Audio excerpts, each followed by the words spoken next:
Benvenuti a un altro appuntamento con Chiesa e Città. Quest'oggi con noi, assieme al Vescovo di Trieste, Monsignor Enrico Trevisi, c'è il Dottor Peter Ciaccio, che è pastore della Chiesa Valdese e metodista. È corretta come... Sì, della come Chiesa Valdese, e sono due chiese che convivono, ma sono due entità amministrative diverse. Forse un po' complicato, ecco, però... Boh, non più di tanto, insomma, però sì. Paradossalmente anche questo ci aiuta ad entrare nel merito dell'argomento di questa puntata, che è proprio l'ecumenismo, il dialogo tra culture e religioni. È una caratteristica della città questa, no? Lo chiedo ad entrambi. Certo, sì, Trieste, come la conosciamo nell'epoca moderna, diventando Portofranco, gli Asburgo, pur cattolicissimi, la fanno diventare una città che attrae popoli, culture e religioni diverse, per cui con la libertà religiosa a Trieste, prima che in tante altre città, paesi, imperi e così via. È una sua caratteristica, e per cui io, quando sono arrivato a Trieste, che non c'ero mai stato, ho provato a capire com'era Trieste. Questa è subito una cosa che da straniero uno arriva, balza subito all'occhio, con delle chiese anche ortodosse e protestanti insediate da secoli sul territorio, e con le quali, ecco, che c'è il bello di un dialogo, di un confronto e anche di un cammino fatto insieme. Come viene appunto percepita dalle tante comunità questa caratteristica della città? Cioè è nota quando uno viene inviato a Trieste e dice boh, so che la città si presenta in questo modo, oppure, e credo che forse è anche uno dei temi, no? Bisogna comunque conquistarla di volta in volta. Per la città questa caratteristica.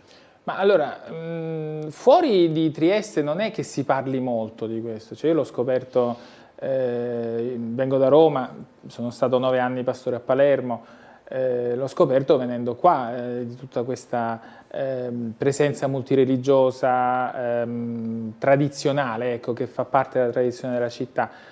Forse andrebbe raccontato di più fuori da Trieste. Certo, all'interno della città bisogna continuamente riscoprire questa identità, ecco, perché noi riceviamo delle tradizioni, delle storie, però poi queste storie, queste tradizioni devono diventare nostre, e per farlo dobbiamo lavorare insieme. Che terreno è quello che la città offre, Monsignor Trevisi, da questo punto di vista? Beh, la domanda anche fatta poco fa dice davvero che occorre che ogni generazione si rimpossessi di questa capacità di incontro, confronto, dialogo, rispetto. Il rischio è quello che ogni comunità, ogni gruppo sia un po' autoreferenziale, questo bisogna dirlo. Per certi versi mi viene da dire che c'è un bel rapporto tra, diciamo così, passi, ecco, di vertice, cioè tra pastori, tra guide delle varie entità religiose. Con il nostro popolo talvolta sono un po' più presi dal loro cammino, e questo non lo sentono, e questo un po' mi dispiace, perché invece questo allenamento, adesso se parliamo poi del dialogo tra chiese, del dialogo ecumenico propriamente, poi c'è anche quello interreligioso, io penso che invece sia davvero una grande sfida, una grande profezia che noi possiamo portare alla città di oggi, alla cultura di oggi, così polarizzati, così inclini all'aggressività, allo scontro. Noi viviamo lo scandalo della divisione, ma insieme noi crediamo nello stesso Signore Gesù, che ha detto: da come vi amerete gli uni gli altri sapranno che siete miei discepoli. E lo crediamo come cattolici, come metodisti, valdesi, luterani, ortodossi, serbo-ortodossi, greco-ortodossi, perché c'è anche la divisione poi del mondo ortodosso. Ecco, tutti crediamo in questo, e allora è bella una comunità nella quale le diverse chiese si ritrovano con stima ad ascoltarsi, con interesse ad ascoltarsi, non per rinnegare la propria storia, la propria identità, certo, anche per cogliere che non solo sbavature ma anche errori ci sono stati, ma però per assumerci che nell'oggi noi siamo in questo oggi che vogliamo rimpossessarci di una capacità di stima, di dialogo e di testimonianza del Vangelo che necessariamente passa attraverso il confronto e l'incontro. Che differenza c'è tra dialogo ecumenico ed interreligioso? Allora, nel dialogo ecumenico noi riconosciamo che siamo una stessa religione. Ecco. Siamo parte della religione cristiana e dunque i principi della fede sono quelli, sono in comune. Le fonti della verità sono quelle, ecco, diciamo, c'è Gesù anzitutto, c'è questa propensione verso il regno, che in questa dimensione che un po' insoddisfacente, se vogliamo dire la verità, che ci ha lasciato Gesù, nel senso che lui dice tutto è compiuto, però poi ci guardiamo intorno e non è proprio tutto compiuto, e dunque barcamenarci tra queste due, tra quello che ci è stato dato e quello che ci è stato promesso. E dunque nel dialogo ecumenico si riconosce che non è soltanto la tua chiesa, la tua comunità ad avere questo afflato, questa fede, ma anche i cattolici, gli ortodossi, e non solo, in qualche maniera ci fa riscoprire quello che la tua tradizione ha dimenticato, ha messo da parte, che invece è prezioso, perché stiamo tutti ricercando, ecco, il discepolato di Gesù, ecco, lo stiamo tutti seguendo nel cammino che ci ha indicato. Invece nel dialogo interreligioso il discorso è più, se mi passate la parola, politico, che è una parola che spesso viene vilipesa, perché che cosa vuol dire il dialogo interreligioso? Vuol dire che anche se tu credi in un altro Dio, oppure se è lo stesso Dio ma non siamo sicuri che sia lo stesso né io né te, però abbiamo la responsabilità di vivere la polis, la città, di volere il bene degli abitanti di questa città, e a questo serve il dialogo, dunque a riconoscersi come concittadini in questo politico, ecco, e non come nemici, non come legittimi abitanti, mentre gli altri sono usurpatori che ci stanno facendo, no? Ecco, dunque da questo punto di vista, e poi ecco, noi dobbiamo lasciare libertà allo spirito, ecco, se a un certo punto scopriamo che c'è qualcosa di più della pace tra di noi, ben venga, ecco, dobbiamo accoglierlo, ma questo lo vedremo. Prima bisogna ascoltarsi. Ecco. Allora, tra l'altro, di questi argomenti si è parlato qualche giorno fa nella cattedra di San Giusto, dove tra i partecipanti in quell'occasione c'era anche il cardinale Nemet, che è il patriarca di Belgrado. È l'arcivescovo cardinale. Cardinale di Belgrado. Noi l'abbiamo brevemente ascoltato a margine dell'incontro proprio su queste tematiche, anche, e per certi aspetti anche sull'attualità politica nel senso stretto del termine, o anche nel senso lato, perché poi in fin dei conti di questo si tratta. Allora sentiamo quello che ci ha dichiarato il cardinale Nemet e poi ne discutiamo eventualmente. In questo momento storico dove ci troviamo ci sono tante tensioni nel mondo, non soltanto guerre ma anche tensioni diplomatiche e politiche negli ultimi mesi.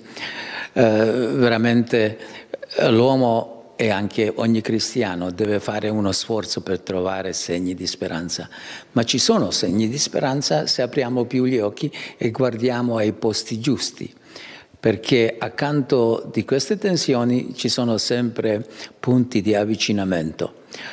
Devo fare anche qui una distinzione. Segni di speranza si vedono più nel dialogo ecumenico fra i protestanti e i cattolici. Purtroppo con gli ortodossi in questo momento è molto più difficile, perché gli ortodossi stessi sono divisi su diversi problemi attuali, come la questione della Chiesa ortodossa d'Ucraina e dopo anche la guerra fra la Russia e l'Ucraina. Perciò con gli ortodossi in questo momento è difficilissimo trovare segni di speranza, ma io sono sicuro che con una pace fatta in Europa, con l'aiuto degli americani o anche con il sostegno forte degli americani, torneranno tempi più aperti anche per un dialogo con l'ortodossia. Io direi così, valori importanti si devono sempre rinnovare, mantenere vivi. Non è possibile ogni volta per sempre scartare che abbiamo fatto già tutto. Sappiamo che questo processo, la strada dell'ecumenismo, si sviluppa.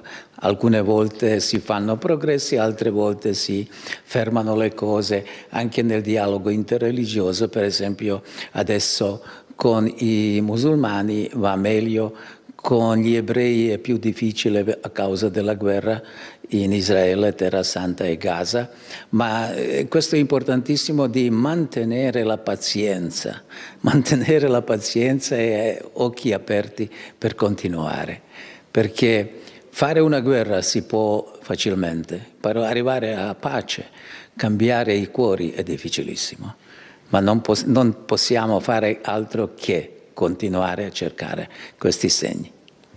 Segni di speranza è proprio anche, diciamo, l'argomento anche del Giubileo, ecco, per questo siamo partiti da quello. E anche qui una domanda per entrambi: è impossibile quando si parla di determinati argomenti, non inserire questi discorsi nell'attualità?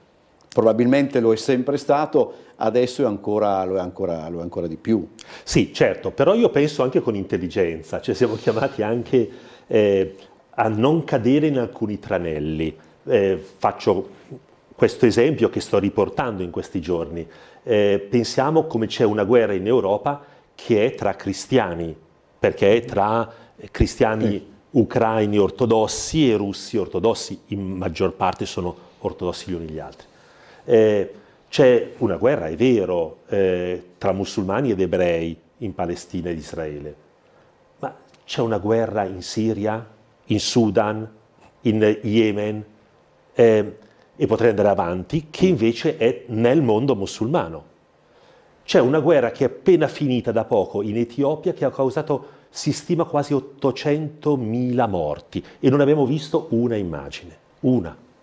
Ecco, allora, mi raccomando, non cadiamo nel tranello che per motivi, purtroppo in questa volta davvero negativi, politici, di prepotenza delle autorità, si strumentalizza la religione, le religioni, facendo diventare guerre di religioni. Le guerre sono sbagliate e Dio non vuole la guerra.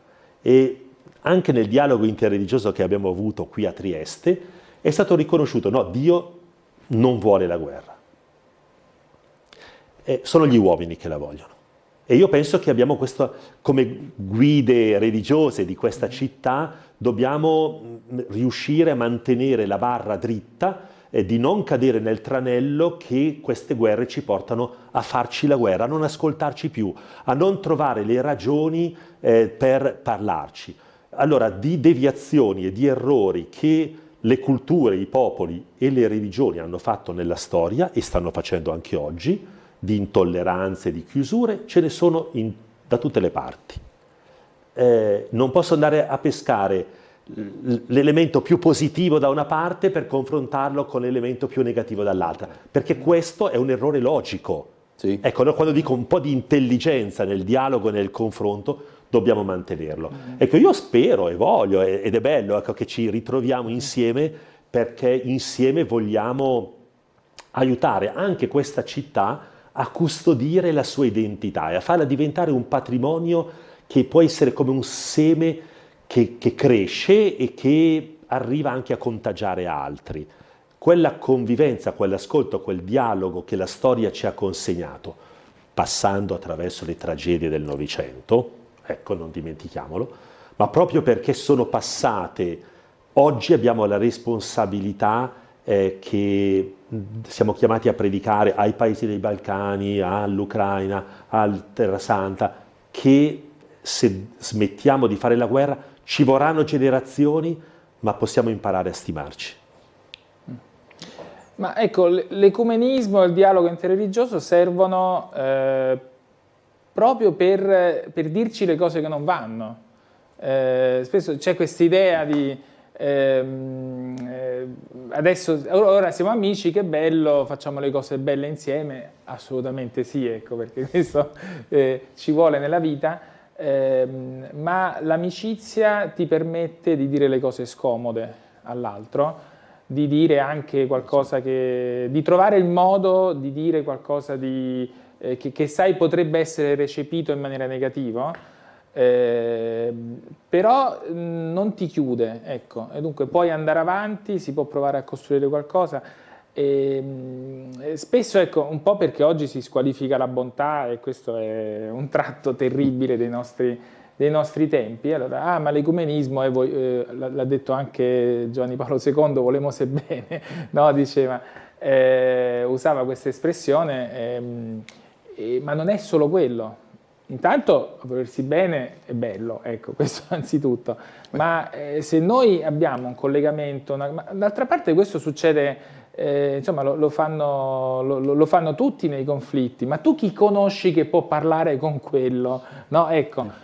Se invece abbiamo tutti un rapporto, una relazione di amicizia, di stima, di rispetto, bisogna anche rispettare che l'altro ha una posizione diversa, addirittura conflittuale rispetto alla tua, e solo da lì si può costruire la pace, e questo è importante farlo. Purtroppo viviamo in un tempo in cui non tutti hanno abbastanza tempo per fare questo, e forse anche per questo viene richiesto, insomma, a chi guida le comunità religiose di fare qualcosa.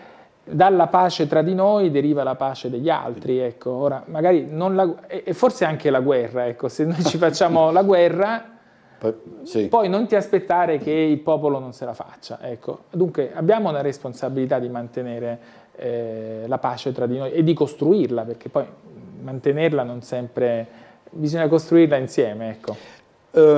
Noi siamo abituati a vedere i momenti di dialogo interreligioso, o comunque di copresenza, mettiamola così, copresenza interreligiosa, forse le due si annullano, ma comunque in alcune cerimonie pubbliche, e anche più di recente, se non mi sbaglio, quando